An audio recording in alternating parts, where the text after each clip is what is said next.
Alors, j'ai entendu des philosophes discuter sur la croyance et j'ai trouvé magnifique que et ça éclaire la philosophie de la croyance, mais pas forcément la croyance.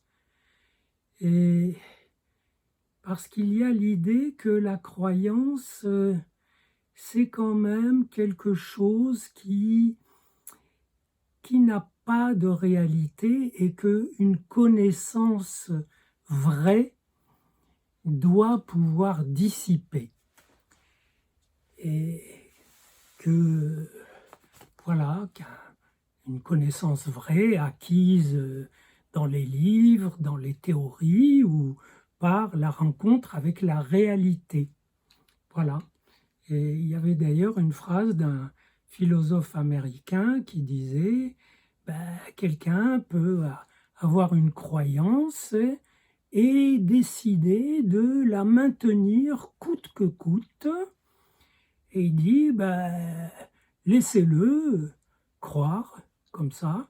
Il dit que sa méthode, c'est la ténacité. Il maintient cette croyance avec ténacité et il n'y a qu'à le laisser croire jusqu'à ce que il rencontre des personnes qui lui expliquent que cette croyance est fausse ou qu'il il trébuche sur un événement qui lui ouvre les yeux, etc. Mais faut-il être philosophe pour lancer une idée aussi banale et d'ailleurs assez fausse? Parce que justement, si quelqu'un croit quelque chose, ce n'est pas uniquement pour son plaisir. C'est que cette croyance lui sert d'appui, d'étayage pour sa vie, pour son identité. Et s'il perd cette croyance, il craque. Et donc c'est une question presque de cohésion personnelle, existentielle et de rapport avec le monde. Les gens qui croyaient que, je ne sais pas, l'Union soviétique construisait le socialisme, et bien sûr, un jour ou l'autre, ils déchantent, mais ça peut durer 2 générations. Et des gens ont pu mourir avec cette croyance parce que c'était un étayage essentiel de leur vie, c'était un investissement d'un idéal. Et que ceux qui venaient contester cet idéal avec de la réalité, des preuves à l'appui, et on pouvait pas faire voyager tout le monde dans l'URSS stalinienne, et avec des preuves à l'appui, étaient récusés puisque en réalité, ils étaient pris comme ennemis de cet idéal, ce qu'ils étaient. Et donc, ceux qui avaient cet idéal, qui croyaient dans cet idéal, ne démordaient pas de leur croyance. Et d'ailleurs, quand ils ont abandonné cette croyance, la plupart ont pu le faire parce qu'ils se sont construits une croyance différente, mais aussi une croyance.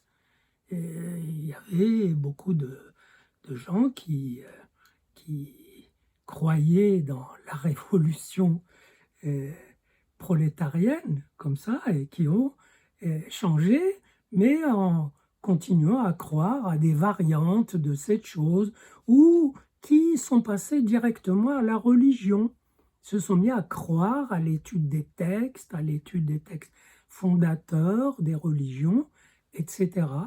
Et là, ils sont installés pour longtemps, parce que pour amener une réalité qui démente cette croyance, c'est très difficile.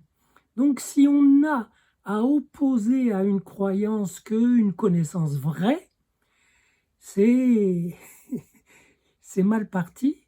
Et d'ailleurs, pourquoi faut-il lui opposer?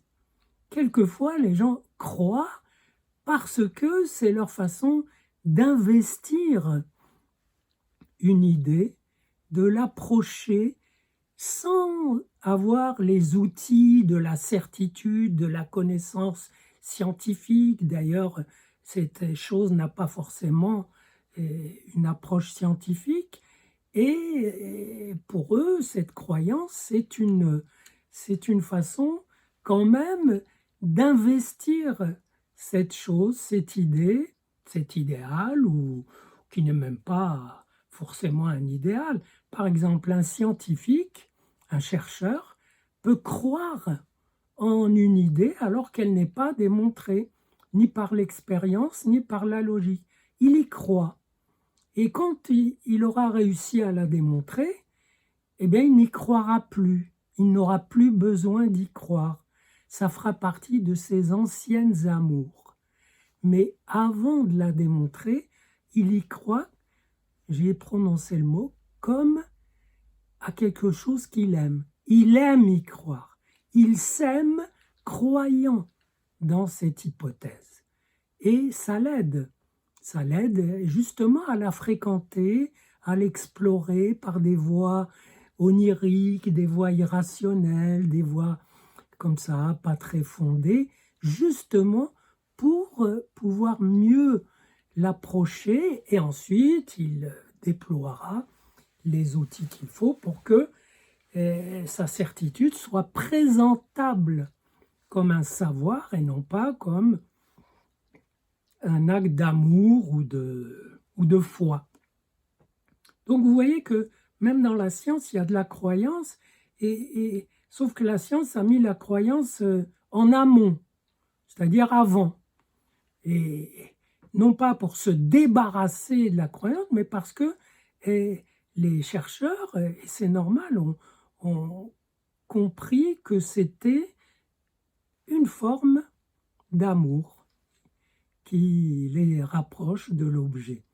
Bien sûr, parfois, on trouve la croyance en aval dans les sciences, c'est-à-dire que des scientifiques, armés des connaissances qu'ils ont, ou qu'ils ont glanées, qu'ils ont apprises, parce que ce n'est pas tous des chercheurs, des gens armés de la science, comme des religieux sont armés de Dieu, et opinent sur ce que va être l'avenir ou sur ce qu'il doit être, sur leur croyance intime en la vérité qu'ils annoncent et qui, et pour cause, n'est pas démontrée. Vous voyez que, voilà, la science joue là-dessus. Mais tous les humains jouent sur la croyance et en ont besoin, non pas faute de certitude, mais parce que la croyance est une forme allégée de l'amour. L'amour, je l'aime, il m'aime ou elle m'aime, on a envie de dire, ben, c'est certain. Bien sûr que ce n'est pas certain, que rien ne le garantit. Je peux dire, je crois qu'elle m'aime. Elle peut dire, je crois qu'il m'aime. Ce qui est une façon de dire, j'aimerais qu'elle m'aime ou j'aimerais qu'il m'aime. Je crois. Ça veut dire, j'aime investir cette idée. Et c'est donc déjà une approche de la chose qui est l'objet de la croyance, mais qui est déjà plus que de la croyance, qui est la pratique de l'amour qui rendra cette croyance plus forte ou qui la laissera dans l'incertitude. Je ne sais pas, j'ai rencontré des gens qui, à la fin de la guerre, allaient à l'hôtel Lutetia pour avoir des nouvelles de leurs parents ou de leurs proches qui étaient déportés dans les camps nazis. Et certains, ils sont allés pendant des mois. Et pendant des années, ils ont attendu en disant « Je crois qu'il est vivant. Je crois qu'il en a réchappé. Je crois que il n'a pas pu, il n'a pas été gazé, etc. » Alors, on peut leur montrer des preuves, et c'est la croyance à ce niveau-là, c'est réellement un désir de rester en contact avec l'objet. On peut le formuler négativement, c'est une impuissance à faire le deuil. Et si on ne peut pas faire le deuil de quelque chose, eh bien, on remplace ce deuil impossible, on pense cette douleur, écrivez-le des deux manières, on la pense avec une croyance qui se laisse davantage explorer que la douleur. Donc, restons pour l'instant sur cette idée que la croyance est une forme allégée de l'amour, non pas en attendant mieux, en attendant une connaissance ou une réalité, parce que pour certains objets, il n'y a pas de réalité qui puisse les fonder absolument, ni de connaissance. Donc, on en reparlera la prochaine fois.